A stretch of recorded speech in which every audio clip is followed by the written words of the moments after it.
డోన్ మండలంలోని కొచ్చెరువు గ్రామంలో అక్రమంగా నడుస్తున్న హెచ్పీ గ్యాస్ గోదాం మరియు స్టాక్ పాయింట్ పై ఆకస్మిక తనిఖీలు నిర్వహించిన సందర్భంగా అక్కడ గ్యాస్ సిలిండర్లను బ్లాక్ లో విక్రయిస్తున్నట్లు తెలిసింది.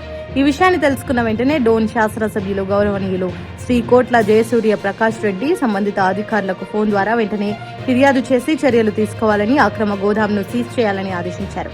ప్రజలకు అవసరమైన సేవల్లో అవకతవకలు జరుగుతున్న ఈ తరుణంలో ఇలాంటి అక్రమ కార్యకలాపాలు ప్రజలను మరింత ఇబ్బందులకు గురి చేస్తున్నాయి.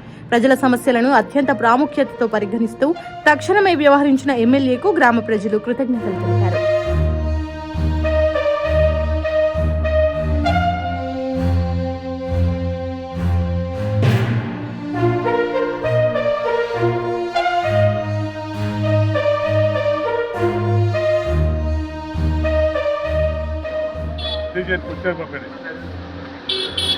మెయిన్ రోడ్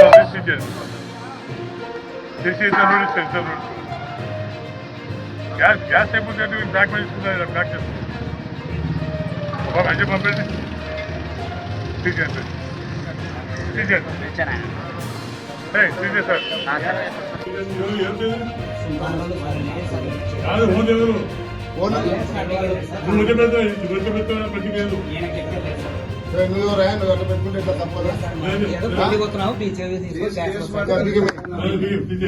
లైక్ చేయండి, షేర్ చేయండి, సబ్స్క్రైబ్ చేయండి. మరిన్ని వీడియోల కోసం బెల్ సింబల్ పై క్లిక్ చేయండి.